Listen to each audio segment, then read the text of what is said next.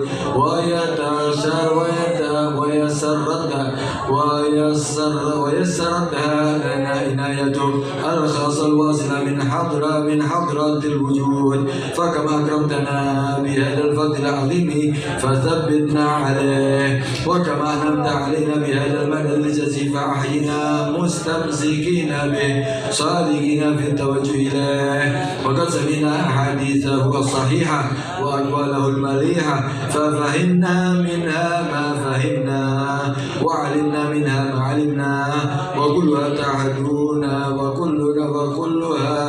وكلها تعهدنا إلى الوفاء بحقك والصدق في معاملتك وقلوبنا ونواصينا بيدك ولا سبيل إلى التحقق بها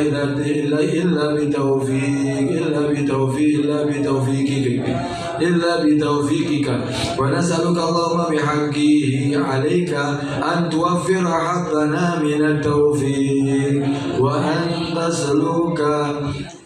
تسلك بنا في فهمنا والعمل بها أقوم طريق توصلنا إلى على رفيق مع خير الفريق. اللهم وكما شرفتنا بسماع حديثه القويم فاهدنا صراطه المستقيم.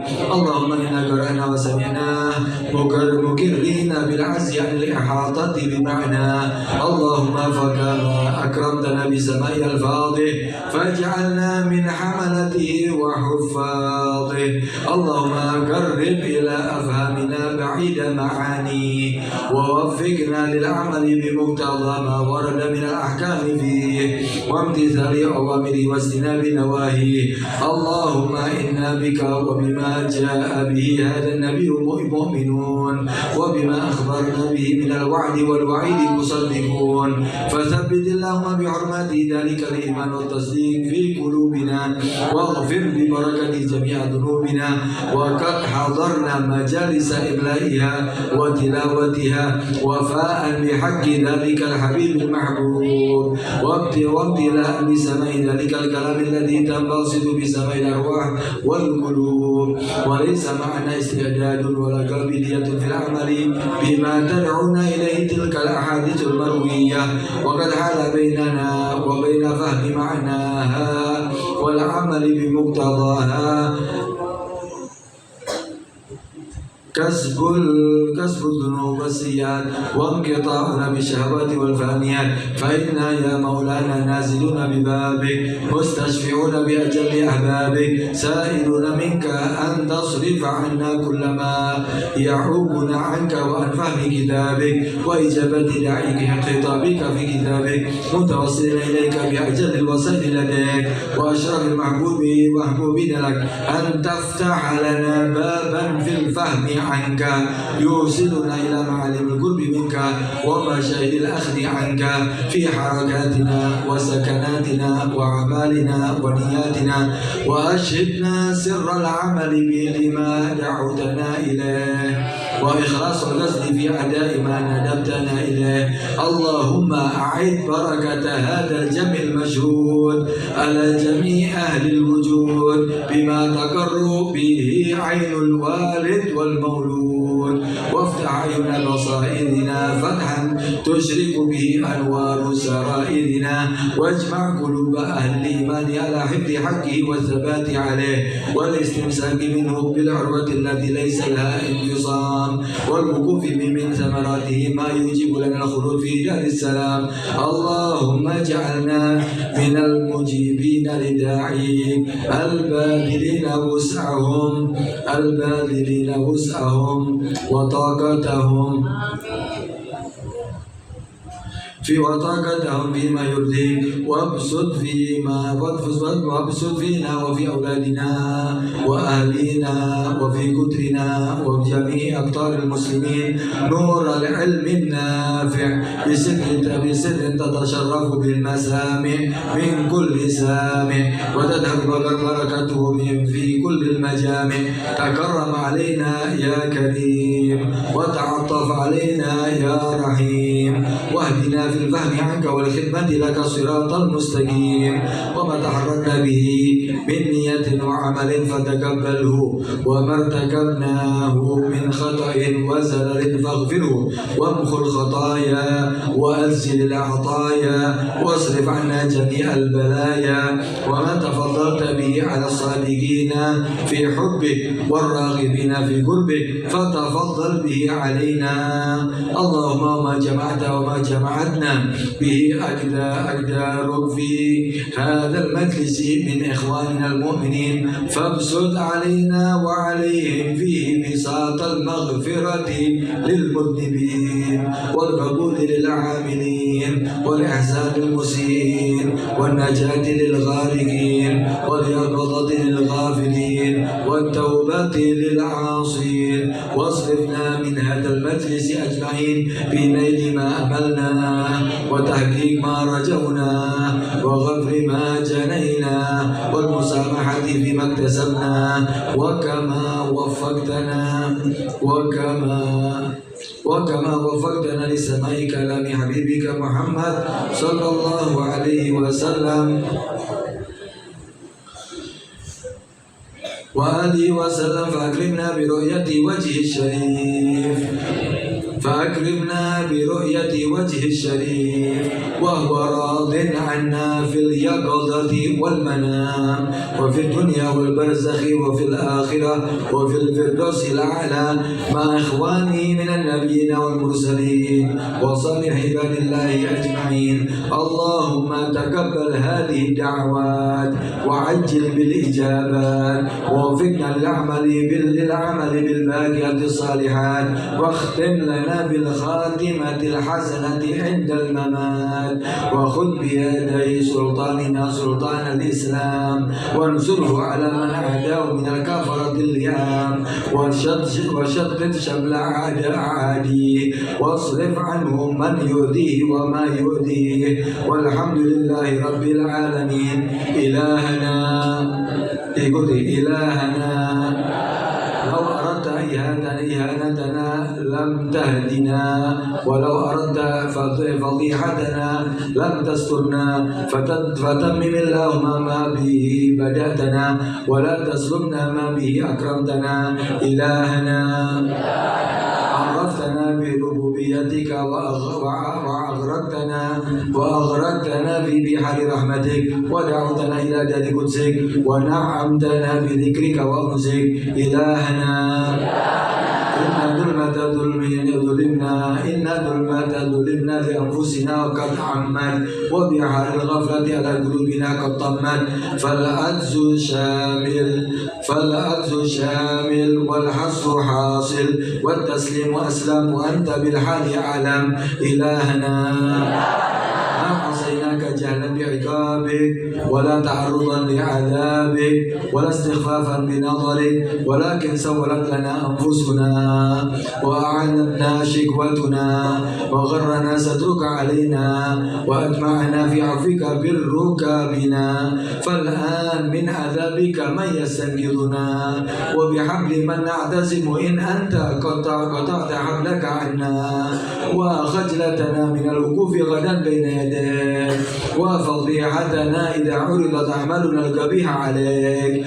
اللهم اغفر ما علمت وما تهديك ما سترت إلهنا.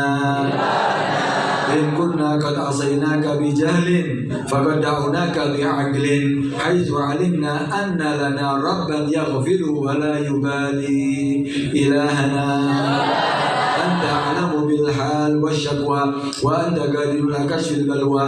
اللهم يا من سترت الزلات وغفرت السيئات أجرنا من مكرك ووفقنا لشكرك. إلهنا تحرق بالنار وجها كان لك مصليا ولسانا كان لك ذاكرا وداعيا لا بالذي دلنا عليك ورغبنا فيما لديك وأمرنا بالخضوع بين يديك وهو حبيبنا محمد صلى الله عليه وسلم خاتم أنبيائك وسيد أصفيائك فإن حقه علينا أعظم الحقوق بعد حقك كما أن منزلته أشرف منازل خلقك. اللهم احرسنا بعينك الذي لا تنام واكنفنا بركنك الذي لا يرام وارحمنا بقدرتك علينا أنت ثقتنا ورجاؤنا. فكم من نعمة أنعمت بها علينا قل لك عندها شكرنا وكم من بلية ابتليتنا بها قل لك عندها صبرنا. فيا من قل عند نعمته شكرنا فلم يحرمنا ويا من قل عند بليته صبرنا فلم يخذلنا ويا من رآنا على الخطايا فلم يفضحنا. يا ذا المعروف الذي لا ينقضي أبدا ويا ذا النعماء التي لا تحصى عددا. نسألك اللهم أن تصلي على سيدنا محمد وعلى آل سيدنا محمد كما صليت وسلمت وباركت وترحمت على سيدنا ورحمت على سيدنا إبراهيم إنك حميد مجيد. وبك أدروا في نحر الأعداء والجبارين. اللهم أعنا على ديننا بدنيانا وعلى آخرتنا بالتقوى واحفظنا فيما عنه غبنا ولا تكلنا إلى أنفسنا فيما حضرنا. يا من لا تضره الذنوب ولا تنقصه المغفرة هب لنا ما لا ينقصك واغفر لنا ما لا يضرك إنك أنت الوهاب. يا إلهنا نسألك فرجا قريبا وصبرا جميلا ورزقا واسعا ونسألك العافية من كل بلية ونسألك تمام العافية ونسألك دوام العافية ونسألك شكر على العافية ونسألك الغنى عن الناس ولا حول ولا قوة إلا بالله. وصل وسلم يا رب على سيدنا محمد وآله وصحبه وجميع الأنبياء والمرسلين وارحم عبادا غرهم طول عبادك وأجمعهم كثرة إفضالك وذلوا لعزك وجلالك ومدوا عكوفهم لطلب نوالك ولولا هدايتك لم يصلوا إلى ذلك. وصلى الله على سيدنا محمد وعلى آله وصحبه وسلم والحمد لله رب العالمين. سبحان ربك رب العزة عما يصفون وسلام على المرسلين والحمد لله رب العالمين. الفاتحة.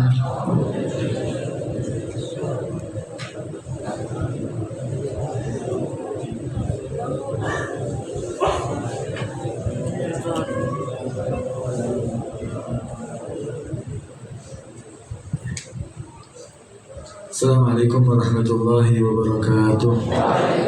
Wassalatu wassalamu ala sayyidina Rasulillah Muhammad ibn Abdullah wa ala alihi wa sahbihi wa man wala wa la hawla wa la quwwata illa billah. Subhanaka la ilma lana illa ma 'allamtana innaka antal alimul hakim. Rabbi shrah li sadri wa yassir li amri wa hlul 'uqdatam min lisani yafqahu qawli. Wahdi qalbi. Subhana rabbika rabbil subhana la ilma lana illa ma 'allamtana innaka antal alimul hakim. Hadratul muhtaramin yang saya hormati, saya muliakan para kiai, para asatid, hadirin yang dirahmati oleh Allah Subhanahu wa taala, wabil khusus Gus Zabidi bin Kiai Hunain, sekeluarga, para asatid Pondok Riyadhus Shalihin, Riyadhul Thullab, Pondok Riyadhul Thullab. Mudah-mudahan yang sudah kita lakukan barusan yaitu baca Khatmul Bukhari, mudah-mudahan apa yang sudah kita baca semuanya menjadi tambahan ilmu bagi kita. Mudah-mudahan apa yang kita salawatkan kepada Nabi SAW mudah-mudahan diterima oleh Nabi SAW dan Nabi bahagia dengan kita. Mudah-mudahan doa yang kita baca, doa yang azim, doa yang agung barusan kita baca, mudah-mudahan Allah terima segala doa kita. Mudah-mudahan Allah jadikan kita menjadi orang yang bahagia dunia sampai akhirat. Amin ya rabbal alamin. Hadirin rahmati Allah Subhanahu wa taala, memang pembacaan Bukhari ini, kitab Sahih Bukhari ini dilakukan banyak di beberapa daerah. Bahkan di Hadramut pun sudah menjadi ada kebiasaan. Bahkan ketika masuki bulan Rajab, awal bulan Rajab, mereka membaca kitab Bukhari semuanya. Dalam waktu ada yang 1 minggu hatam, ada yang 2 minggu hatam, ada yang 1 bulan hatam, ada yang cuma beberapa hari dihatamkan. Ini tujuannya untuk apa? Tujuannya untuk mendapatkan keberkahan daripada kitab Imam Bukhari, yaitu kitab Sahih Bukhari. Ibn Abi Jamrah, dia mengatakan bahwa pembacaan kitab Bukhari ini banyak manfaatnya. Di antaranya dia pernah mengatakan sami'na min ba'di shalihin. Aku pernah mendengarkan dari sebagian orang soleh, ma quri'a sahihul Bukhari fi shiddatin illa furrijal wa ma rukiba bihi fi markubin fagharika wa kana mujabu da'wah wa qad da'a li ghalihi. Dikatakan, aku pernah mendengarkan ada sebagian orang yang soleh mengatakan tidak dibaca kitab Imam Bukhari ini, kitab Sahih Bukhari ini, di dalam sesuatu yang mereka dalam kesulitan, kecuali akan diberikan oleh Allah SWT jalan keluarnya. Tidak dibawa ini kitab Imam Bukhari di dalam apa kendaraan, baik itu di laut ataupun di daratan, kecuali ya ketika di laut, seandainya itu dibawa kitab Bukhari, faghriqat, nggak mungkin akan tenggelam. Dan ini Imam Bukhari ini ujabu dakwah. Doanya selalu dikabulkan oleh Allah SWT. Dan dia pernah mendoakan orang yang membaca kitab Bukhari. Alhamdulillah, kita paling tidak mendapatkan apa? Doa daripada Imam Bukhari. Pernah terjadi di Hadramut tahun 2014. Ini kejadian baru-baru aja, 2014, ketika di Yaman terjadi perang. Anda mungkin menyaksikan di mana televisi ketika terjadi peperangan tahun 2014 di Yaman ini, perang yang hebat saat itu. Saat itu peperangan sudah mulai meluas. Ketika Al-Habib Saleh bin Abdullah bin Marasyadri, dia ada madras. Ketika ada madras itu di Hadramut, di Tarim, di Rubat, itu diadakan setiap hari Sabtu dan hari Rabu. Ketika hari Rabu diadakan pembacaan beberapa kitab, ada kitab tafsir, ada kitab hadis, ada kitab fikih, kemudian kitab salaf.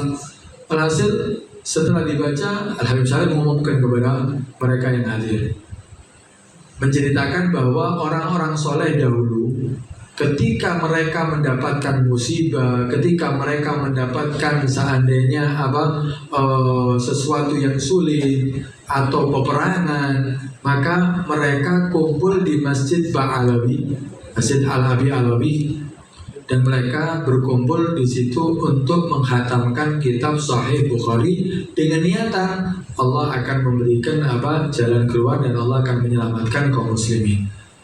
Udah akhirnya Habib Saleh mengatakan, ayo nanti hari Rabu saat itu sore nanti kita semuanya berkumpul di Masjid Ba'alawi, kita mulai membaca kitab Sahih Bukhari. Dibaca, subhanallah, setelah dibaca sampai hatam, ternyata pas terjadi peperangan yang hebat di Son'a, di Aden, di Hudaidah, semuanya kota-kota besar yang ada di Yaman, semuanya hancur.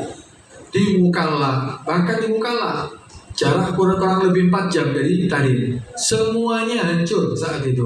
Tapi Allah Subhanahu wa taala menyelamatkan kota Tarim dan sekitarnya. Allah Subhanahu wa taala jadikan aman, tentram. Bahkan murid yang di sana sudah mau dievakuasi, bahkan banyak yang pulang saat itu kan. Gini kan itu banyak yang pulang dari Hadramut saat itu dipulangkan, tapi apa ternyata sampai ya mereka pulang kembali lagi tidak terjadi apapun di Tarim. Dan ini juga disebutkan dalam kitabnya Imam Nabhani dalam kitab Jami' Karamatul Auliya. Jami' Karamatul Auliya di situ dia menceritakan karomahnya Ibn Daqiqil. Tahu kan Ibn Daqiqil itu ya? Ibn Daqiqil ini ya diceritakan di situ di kitab itu bahwa terjadi di satu daerah tempat daerah orang Islam saat itu akan diserang oleh pasukan Tatar. Pasukan Tatar ini pasukan yang ditakuti. Dan ada pendapat mengatakan ya termasuk Jut itu yaitu orang-orang Tatar itu nantinya. Ada yang mengatakan orang Tatar itu orang dikatakan Jut itu ya. Ada beberapa pendapat. Walhasil ya akhirnya apa sudah terdengar kabar bahwa ini daerah orang Islam ini mau diserang oleh pasukan Tatar. Maka saat itu pemimpin saat itu kirim surat sama ulama-ulama yang ada di Mesir. Saat itu di Mesir banyak ulama-ulama yang hebat. Kirim surat memerintahkan si pemimpin tadi untuk para ulama kumpul membaca kitab Sahih Bukhari. Akhirnya udah kumpul mereka di Mesir itu dibacakan kitab Imam Bukhari sampai ketika sudah mau dihatamkan hari Jumat pagi Ibn Daqiqil ini datang ke Mesir pagi hari, kemudian tanya kepada ulama yang ada di situ, ma khabar bi Bukharikum, ya apa kabar kitab Bukhari kamu ini? Akhirnya mereka mengatakan sudah kita menghatamkan nanti sore. Kita sudah baca dan kita menghatamkan. Oh iya. Tahukah kamu mau menghatamkan kitab Bukhari dan aku sudah mendengarkan kabar bahwa sekarang ya sudah diberikan kemenangan kemarin, bahkan kemarin sudah diberikan kemenangan terhadap tentara orang-orang muslimin yang mendapatkan kemenangan ya, padahal saat itu tidak ada medsos. Saat itu tidak ada medsos, orang tidak akan tahu Ibn Daqiqil ini dapat kabar dari mana, jauh jaraknya. Tapi termasuk karomah daripada Ibn Daqiqil memberi kabar gembira kepada mereka penduduk yang ada bahwa saat itu mereka kaum muslimin sudah diberikan kemenangan. Karena kita Bukhari ini hebat hadirin. Alhamdulillah ini dibaca setahun di sini ya, dibaca setahun alhamdulillah ya, bisa dihatamkan setiap tahunnya. Ini ya kebahagiaan. Bahkan dikatakan oleh Imam Al-Dhahabi, dia pernah mengatakan lau safarna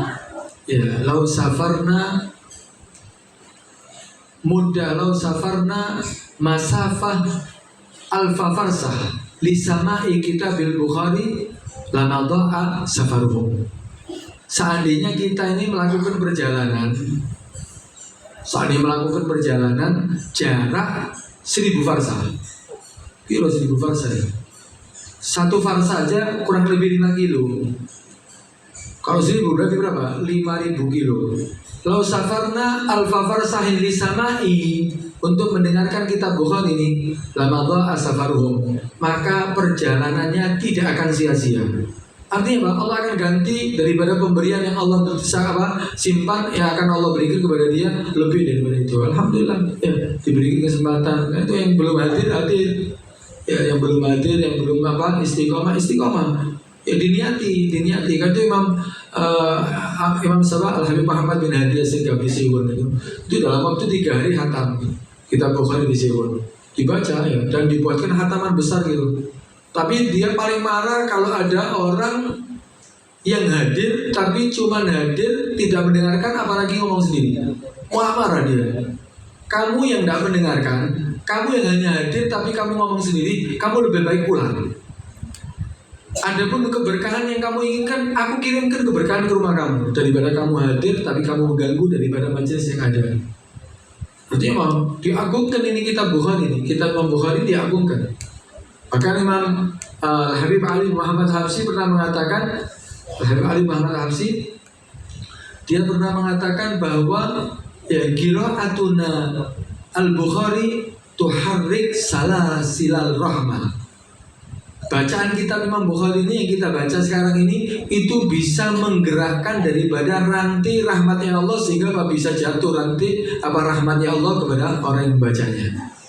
Karena itu ya kitab agung ini, kitab yang memang ya salaf mencintainya dan menjadikan kebiasaan dihatamkan setiap tahunnya di bulan Rajab. Hadirin rahmati Allah Subhanahu wa taala. Karena itu ya kita yang ada di pondok ini kesempatan ini ya. Yang di pondok ini itu adalah waktu yang paling berharga bagi setiap orang yang belajar, dikasih hidayah bisa belajar di pondok. Itu kesempatan yang hebat itu. Mau baca Bukhari, baca kitab yang diajarkan, itu kesempatan bagi Anda untuk bisa mempelajarinya dengan sebaik-baiknya. Anda tidak akan mendapatkan waktu sehebat daripada waktu saat ini. Ketika di pondok tafarruh lil ilm itu kesempatan emas yang tidak mungkin Anda akan dapatkan lagi. Kita yang di sini nih, walaupun sudah pernah mondok, pingin ada kesempatan seperti Anda pingin mondok lagi, pingin belajar lagi. Tapi kadang-kadang ya sulit waktu untuk mengatur kita bisa belajar seperti Anda tafarruh ini sulit. Itu kesempatan, jangan disia-siakan. Anda ini dikatakan orang yang salik. Anda ini dikatakan orang yang salik. Salik yang kata Al-Habib Abdul Haddad dalam kitab hikamnya, man salak malak, man salaka malak, wa man hada halak. Siapa orang yang berjalan di jalur yang Allah ridhoi, di jalur yang Nabi ridhoi, maka dia akan malak. Malak apa? Malaka nafsahu. Dia akan memiliki dirinya sendiri, akan menguasai dirinya. Artinya apa? Bukan dikuasai setan, bukan dikuasai oleh nafsu. Kalau dia bisa berjalan di jalan Allah SWT. Tapi tidak mungkin kita bisa jadi salik kecuali melakukan beberapa hal katanya. Syaratnya orang yang katakan salik itu pertama, dia harus punya ilmu yang wajib dia ketahui. Ini inti. Ya kalau ada orang salik itu kan berarti ibadah, ya sholat, ya mencari ya berzikir, ya dia puasa. Ini semuanya kalau tidak tahu ilmunya, ya kesasar. Kalau tidak tahu ilmunya, ya lebih banyak ditolaknya daripada diterimanya. Orang yang beribadah tanpa didasari ilmu ditolak oleh Allah Subhanahu Wa Taala. Karena itu pertama harus punya ilmunya. Alhamdulillah Anda sudah di tempatnya. Anda semuanya sudah di tempatnya ilmu. Artinya tinggal cari ilmu sebanyak-banyaknya. Kemudian yang kedua, kalau sudah Anda mendapatkan ilmunya, yang kedua yaitu Anda harus ada taubatan nasuha. Ini orang yang mau salik kepada Allah SWT harus ada taubatan nasuha. Tobat yang sebenarnya. Tobat yang sebenarnya ini dia tobat daripada maksiat yang zahir dan batin. Tobat daripada maksiat yang zahir, ya tentunya yang maksiat yang kamu lakukan kamu tinggalkan. Dan tobatan nasuha ini tobat sebenarnya, bukan karena tidak punya uang kemudian berhenti, punya uang balik lagi. Ya bukan karena tidak ada kesempatan dia akhirnya berhenti, tapi kalau ada kesempatan ngulangi lagi, bukan. Ya bisuruti tobat. Apa syaratnya tobat? Ada an-nadam, penyesalan. Ada juga al-iqla', dia menjauhi ya keluar daripada itu kemaksiatan. Kemudian apa? Al-wa'd ala adamil 'ud, dia berjanji untuk tidak mengulangi kembali. Jadi kalau dilakukan baru dia dikatakan taubat nasuha. Kemudian apa? Tobat daripada maksiat batin juga. Gak ada dengki sama orang, gak ada hasud sama orang, gak ada dendam sama orang, gak ada sifat sombong, gak ada sifat bangga diri, merasa dirinya adalah orang yang paling kurang. Ini yang kedua. Ini orang yang mau sampai kepada Allah. Pertama ilmu dikuasai, yang kedua taubat yang sebenarnya, meninggalkan maksiat yang zahir dan batin. Yang ketiga yaitu apa? Yang ketiga dia dikatakan tarwidun nafs. An-nafsu murawwadhah. Nafsunya ditaklukkan. Ada riyadhah untuk nafsunya dia. Tarwidun nafs itu kenapa? Meninggalkan banyak makan, meninggalkan banyak omong, kasir kalam banyak omong. Orang yang banyak omong biasa banyak salah. Man katsura kalamu katsura khoto'u. Orang yang banyak omong biasanya banyak salahnya. Ngurangi banyak omong, ngurangi banyak tidur. Ngurangi banyak omong lebih banyak zikir. Ngurangi banyak tidur lebih banyak qiyam, ibadah. Ngurangi banyak makan lebih banyak apa? Puasa. Itu tarwidun nafas. Sehingga apa? Nafsunya ditaklukkan, bukan dimatikan. Karena kita butuh nafsu hidup ini. Nah, kalau nggak ada nafsu makan nggak enak. Ada nafsu ya. Apalagi kawin nggak punya nafsu ya. Akhirnya didakno ke bojone. Jadi apa no? Butuh nafsu, tapi nafsu ditaklukkan. Nafsu ya ditaklukkan dengan apa? Diatur dengan apa? Akalnya dia nantinya. Ini yang ketiga. Kemudian yang keempat, ini juga penting, istirdaul khusum. Mencari ridhonya orang yang pernah kita salahi. Kita pernah mendolimi orang, kita pernah mencaci maki orang, kita pernah melukai perasaan orang, minta maaf. Kadang kita manusia, wajar, kadang-kadang tidak sadar. Apalagi kalau wajahnya keras. Kok ada anak ngomong kasar, mari sadar. Astagfirullah, kok kasar aku ngomongin. Datang ke rumahnya, ya Allah, maaf saya tadi kok kurang apa kasar ngomong saya. Saya pernah menzalimi Anda, minta maaf. Saya pernah menyakiti perasaan Anda, minta maaf. Kenapa? Tujuannya supaya nanti di hari kiamat tidak ada yang menuntut dia. Kalau kamu bawa sudah saling, sudah ibadahnya banyak, kemudian sudah melakukan banyak hal, tapi nanti di hari kiamat ternyata dia banyak salah sama orang. Itu Nabi pernah tanya kepada sahabat Nabi SAW. Nabi tanya kepada sahabat, tahukah kamu siapa itu muflis? Manil muflis, siapa orang yang rugi? Mereka para sahabat menganggap rugi itu kalau dia berdagang kemudian ya dia akhirnya apa? Bangkrut, ya rugi itu. Tapi apa kata Nabi SAW? Bukan itu yang aku maksud, kata Nabi. Tahukah kamu muflis? Muflis itu orang yang di hari kiamat dia ya bawa pahala besar, pahalanya banyak. Tapi sampai di akhirat ternyata ada orang yang menuntut kepada dia.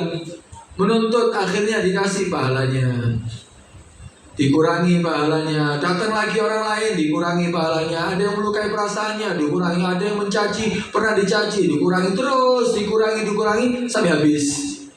Pahala yang besar, ibadah yang banyak, hajinya, puasanya, sedekahnya, semuanya habis gara-gara apa? Bayar orang yang pernah disalahi di dunia. Jadi jangan dianggap enteng ini.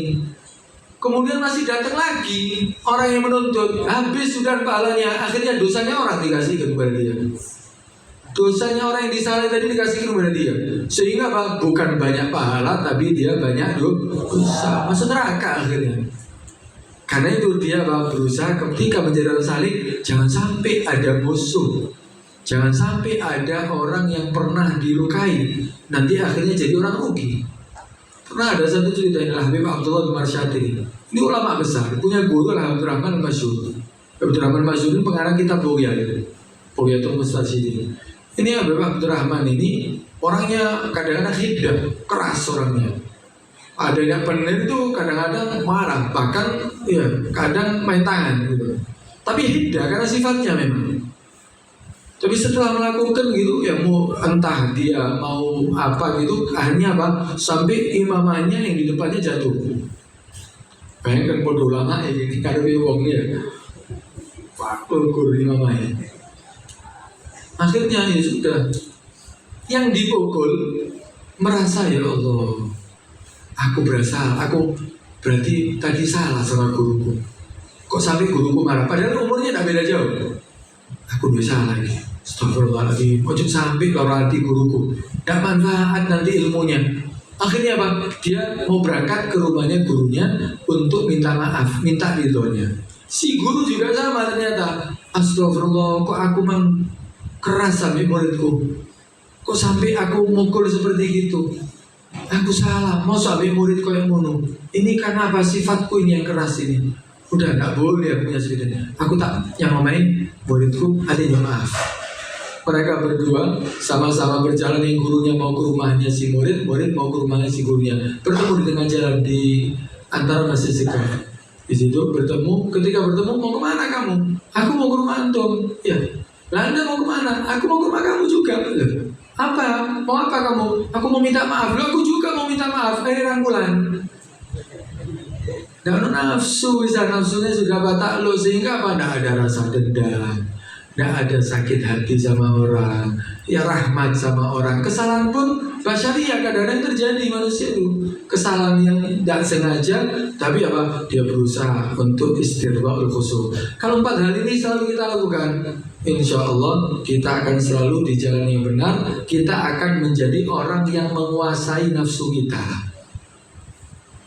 Kita ini tinggal di pondok, kita walaupun seandainya kita ditinggal di, kalau bisa tinggal di Ka'bah, dalam Ka'bah, tapi kalau kita tidak saling, tidak berusaha menjadi orang yang saling, maka kita tidak malah, bukan menguasai nafsu kita, tapi kita malah apa? Mamluk.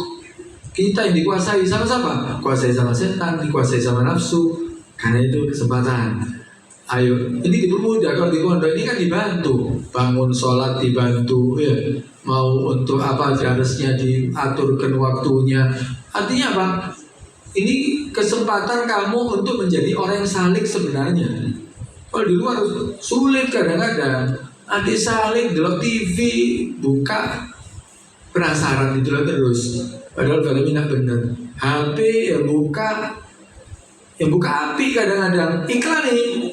Umudo kadang-kadang penasaran mana cek tidak terus ahli ketagihan, sulit kadang-kadang mau jadi salik itu. Tapi kesempatan kalau sudah kamu istiqomahi, kamu keluar dimanapun kamu ditempatkan, dimanapun kamu berada, tetap kamu akan menjadi orang yang dibantu, orang yang akan mendapatkan hidayah selalu dari Allah Subhanahu Wa Taala. Mudah-mudahan Allah Subhanahu Wa Taala menjadikan kita termasuk orang-orang yang selalu Allah pilih menjadi orang yang manfaat ilmunya, orang yang manfaat daripada amalnya. Mudah-mudahan kiai-kiai kita, guru-guru kita Allah panjangkan umurnya, Allah berikan sehat walafiat, Allah jadikan mereka selalu mendidik kita kepada jalan yang benar. Mudah-mudahan Allah Subhanahu Wa Taala menjadikan pondok ini, keluar dari pondok ini murid-murid yang ilmunya bermanfaat bagi keluarganya, bermanfaat bagi dirinya, bermanfaat bagi orang yang di daerahnya. Amin ya rabbal alamin. Ini yang bisa sampaikan, kurang lebihnya mohon maaf yang sebesar-besarnya. Amin wa minkum. Assalamualaikum warahmatullahi wabarakatuh.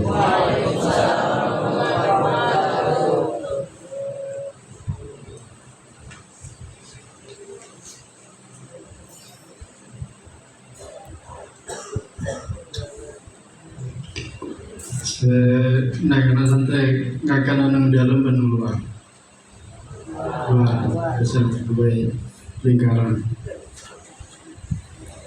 Kebaik lingkaran. Allahumma sholli ala Muhammad.